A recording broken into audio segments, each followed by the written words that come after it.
Welcome to Locking It In with Deb and Pear. I'm Deb. I'm Pear. We're a real estate agent and a loan officer here to answer your mortgage questions and real estate questions, keep you informed about the market. Today is October 19th, 2021. If you have a loan that is government backed going into the future, the FHFA, and that is the Federal Housing Finance Agency, they are the ones who set some industry standards, in particular with regard to government-backed loans. And which are basically almost 95% of all loans. Right, which is why they set the standard for conventional loans as well, which may not even be government-backed. They will follow the same. The FHFA, temporarily during COVID, they allowed appraisals to be completed remotely, which means the appraiser can use local real estate listings. They can use the county database in order to determine the value of the home rather than actually driving out there, which is a good thing to be able to do, because if you live far out in rural areas, it's hard to get appraisers out there. And it takes forever. A lack of consistency among the appraisers as well that are looking at these properties months apart and not comparing the two directly. FHFA, it's so hard for me to say, has decided that they will continue doing appraisals this way indefinitely. They will continue to allow appraisals to be done that way. Right, allow. Now, lenders may be a different question. The number of lenders that allow that is minimal. So the FHFA is saying it's okay to not go out to the house and take pictures of it and inspect it. But the lenders often say that it is necessary, so you still have to do it. And the reason for that is, even though FHFA allows this, that doesn't mean it's a good idea for the lender. They want to ensure the property is in good condition. You can't necessarily tell the condition of the property from an electronic appraisal. Yes, but there are lenders that will do that. And in fact, I have a lender that will even waive the appraisal altogether if there's plenty of equity and good credit and so on. If it's a good file, then, like, for example, I have one that just went to closing today that we didn't have to do an appraisal on. And I have one last week that funded that we didn't have to do an appraisal on. And if they want cash back, then they'll have to do an appraisal. Yeah. It will be mostly good news because more lenders will probably allow these remote appraisals as time goes on, I think. Well, I know that I have one lender that does, and they're my biggest lender. And I know that there are other lenders of my competition that do sometimes. Yeah. So it's out there a little bit. And this is, by the way, specific to purchase loans. And no cash back, but cash out refinances, you'll almost always have to do an appraisal. New construction continues to be built at increasingly faster rates, still very slow, and still in many more upper end housing, I guess you would say. It's been released in a report this week that home builders are getting a little bit concerned about the price of the homes they're having to build soon becoming unaffordable because of the cost of the supplies to build the home. I can see that being a real problem, especially because it takes at least 6 months to build a house normally. And prices have been changing and volatile, during that period of time. And when you have new construction competing with existing homes, yep, at some point it's going to cost more to build it than the equity will keep up. The problem is when the home is sold and paid for before it's built. Yes. Because the price of that property on the market will change during that time. Exactly. And this year it changed drastically.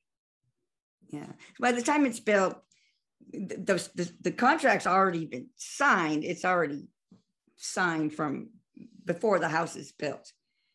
And it would be really hard. It's like when airlines stock up on gas when it's cheap. So when gas prices go up, they can use their reserves, but it's hard to restock those reserves at higher prices. Right. And unfortunately, builders are having to buy lumber and other expensive items after they've already sold the house. And, and those items went way up in price this year.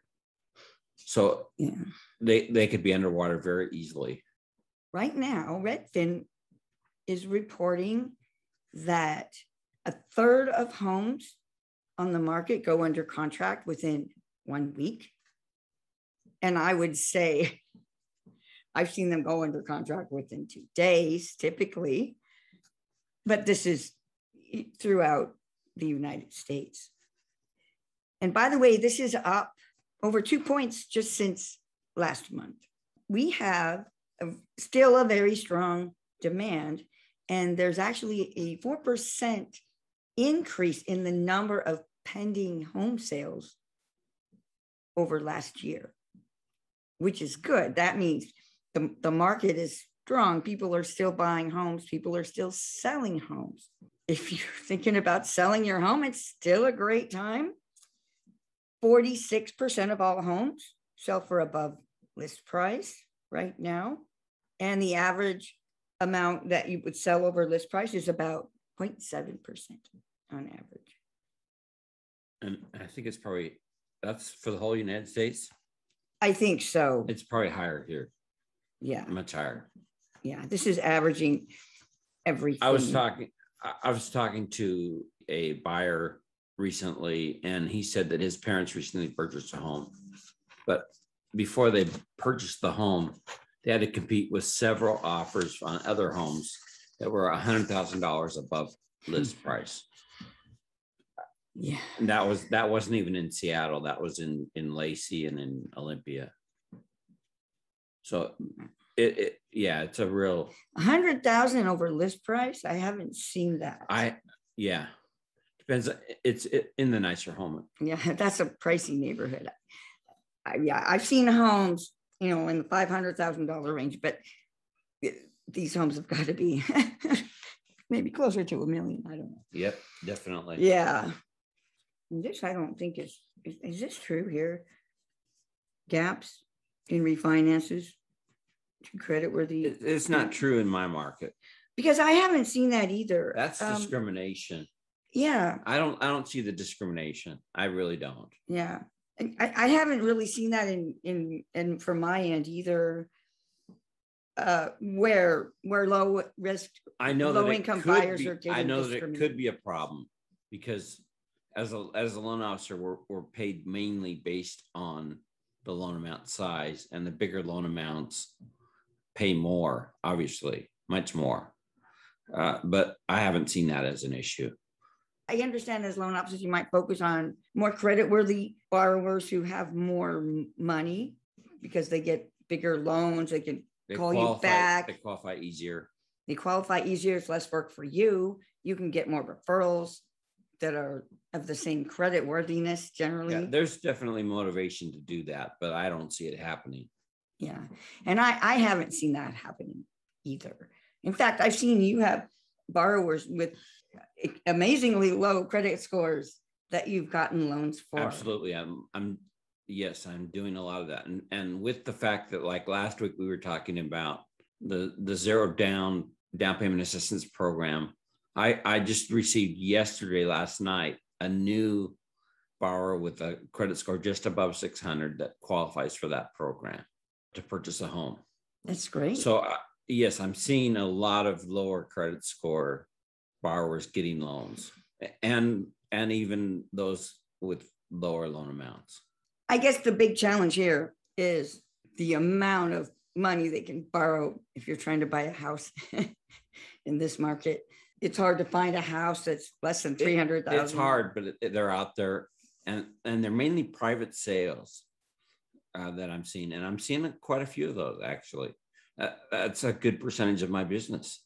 And that's something that, as a realtor, if you're my client and you really want to find a house, looking at homes that are being sold by owner or a private sale where you can actually offer to buy someone's home if you think they're ready to move. These things are ways that you can get into a home. Yep. But you have to be serious about it. It's not one of those things you just do a one-off. You know, if you're not in the market and in it seriously.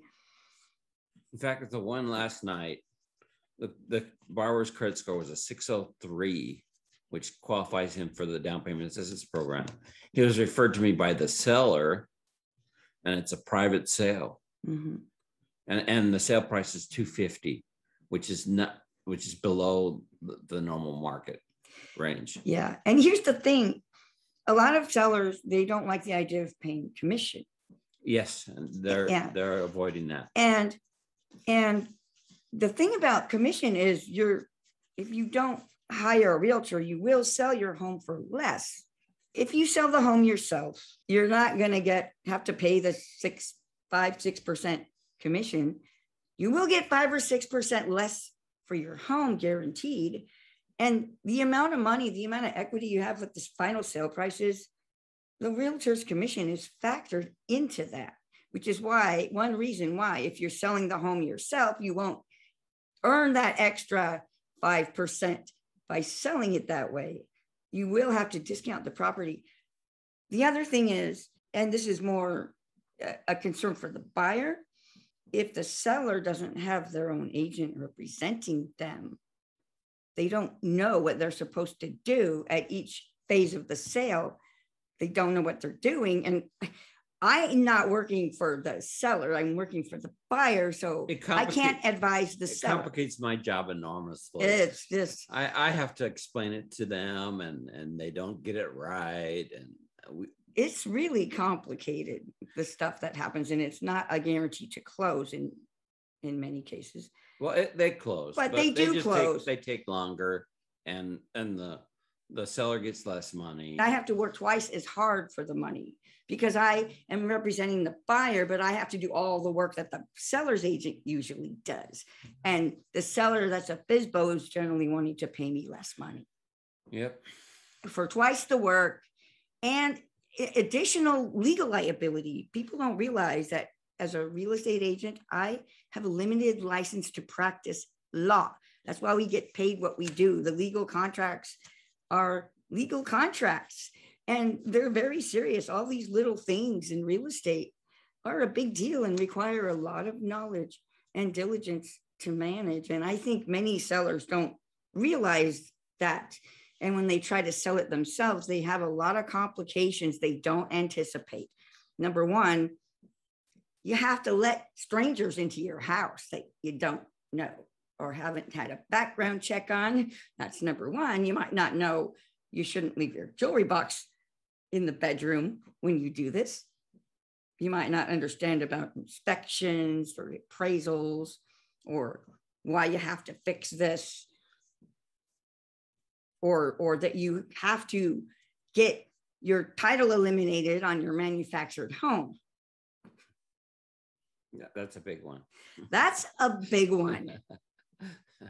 And as a selling agent, which represents the buyer, I can't convince the seller that they need to do these things. The good thing about using a real estate agent on a deal where you have to have the title eliminated on a manufactured home is they always have another organization that does it for them, and I don't even have to worry about it.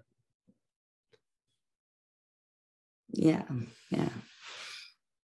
They just tell me when it's done, and it's done well before the appraisal comes back. With the refinance, I have to deal with it because there is no real estate agent. Right. I have to deal with it, but those cases are more rare than they used to be 10, 15, 20 years ago. There's more and more properties are title limited. Almost all properties are. Almost all properties Well, are. I tried to sell a property a couple of years ago and ended up not closing because the seller needed to do the engineering and they didn't know how to do that or think that they needed to, and they wouldn't do it. Yeah, that's just crazy. And they lost the sale and the other home they were trying to buy. Yeah, you do want to have your own agent if you can.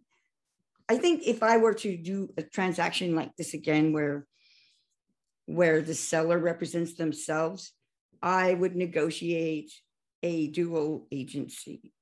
Right. So I can get this closed smoothly and I can help the seller, in which case I'm helping the buyer and the seller mutually get it closed. Right. Once again, though, rates might be increasing a little bit in the future, according to Goldman Sachs, a report they did, indicating also that the cost of housing might continue to go up through 2022. Keep that in mind. Save your pennies. It will go up. It'll go up by 15 or 16%. Probably that's what's predicted. Yeah. And the interest rate may go up as high as 4%. I don't think that's going to happen. Well, I think it may go up into the low threes. Well, for me, I mean, for some lenders have higher rates than me. So I'm not talking about specific lenders. I'm talking about the general interest rate, which is anticipated to go up by the end of 2022. How much remains to be seen? No more in November, after November 3rd, because that is when the Federal Reserve Board will meet again. Yeah. Okay. Well, thank you. We're locking it in until next week. Thank you. Have a good week.